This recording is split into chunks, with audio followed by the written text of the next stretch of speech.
శ్రీకాకుళం జిల్లా ఆంధ్రప్రదేశ్ రాష్ట్రం శ్రీకాకుళం జిల్లాలో బౌద్ధుల యొక్క ఆనవాలను తెలుసుకుని బౌద్ధ మతానికి సంబంధించినటువంటి పురాతనమైనటువంటి కట్టడాలను శ్రీకాకుళం జిల్లా గారా మండలంలో గల సాలిహుందాం ప్రాంతాన్ని రాష్ట్ర పర్యాటక ప్రాంతంగా ప్రకటించాలి అని శ్రీలంక తెలుగు బౌద్ధ భిక్షువు బోధిహీన్ ఆంధ్రప్రదేశ్ రాష్ట్ర నూతన ముఖ్యమంత్రి అయిన నారా చంద్రబాబు నాయుడిని కోరారు.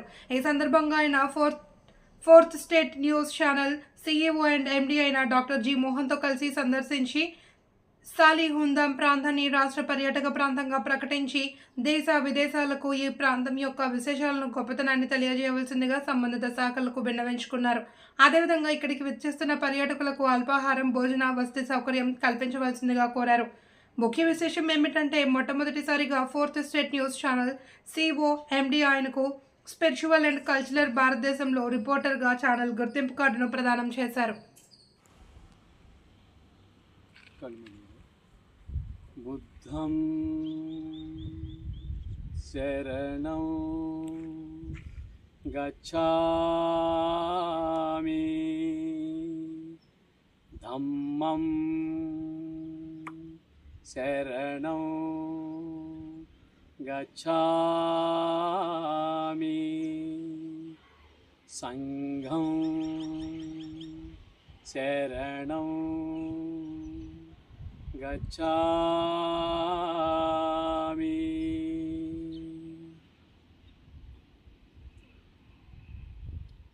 ఇంత అద్భుతమైన చారిత్రకమైన కట్టడాలని ఏ ప్రభుత్వం వచ్చినా పట్టించుకోకపోవడాన్ని నాకు చాలా బాధాకరంగా ఉంది.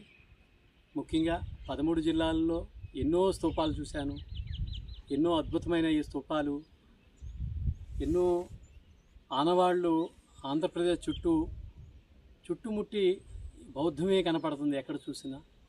అయితే ఇప్పుడు వచ్చిన కొత్త ప్రభుత్వము, ఇప్పుడు వచ్చిన కూటమి ప్రభుత్వము అమరావతిని కేంద్రంగా బౌద్ధాన్ని కూడా ఒక కారిడార్గా 13 జిల్లాలని కలుపుకుంటూ ఒక టూరిస్టు హబ్ కింద కారిడార్గా చేయగలిగితే చాలా గొప్ప అద్భుతాలు,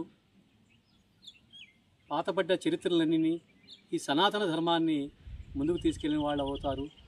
ఆ క్రమంలో ముఖ్యంగా ఏలిన వారు ఇప్పుడు ఏర్పడిన చంద్రబాబు నాయుడు కానీ, పవన్ కళ్యాణ్ గారు కానీ ఈ విషయాలను పట్టించుకోవాలని ఒక బౌద్ధ భిక్షువుగా నేను కోరుతున్నాను. ముఖ్యంగా అన్నీ అలాగే ఉన్నాయి. కనీస అవసరాలు, టాయిలెట్స్ కూడా లేని పరిస్థితి. కొన్ని విషయాల్లో కొన్ని ప్రాంతాల్లో చాలా లేవు, వాళ్ళకి ఫండ్స్ లేవు, వాళ్ళకి శాలరీ సరిగ్గా లేవు. ఈ క్రమాన్ని నేను చాలా దూరం చూశాను. అందుకనే ప్రభుత్వం కంపల్సరీగా పట్టించుకోవాలని కోరుతున్నాను. ముఖ్యంగా దీనికి ఒక పెద్ద బ్రిడ్జి ఒకటి ఏర్పడుతుంది. కొన్ని ఊర్లను కలుపుతూ ఒక బ్రిడ్జి ఏర్పడుతుంది.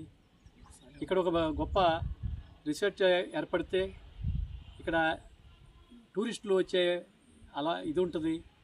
అదేవిధంగా ఇక్కడికి దగ్గరగా ఉన్న సముద్రంలో కలిపోయే కళింగపట్నం అనే ఒక పట్టణం ద్వారా పూర్వం మొత్తం వ్యాపారాలంతా నౌకాయానంగా జరిగి ఇప్పుడు అవి క్షీణించి రవాణా అంతా మారటం వలన ఆ క్రమంలో బౌద్ధాన్ని కూడా ముఖ్యంగా సముద్ర తీరాల్లో ఉన్న ఈ బౌద్ధ స్తూపాలని గవర్నమెంట్ పట్టించుకోవాలి. అదేవిధంగా ముఖ్యంగా ఈ శ్రీకాకుళం జిల్లాలో దంతపూర్ అనే ఒకటి ఉంది. దంతపూర్ యూనివర్సిటీ అని ఒకటి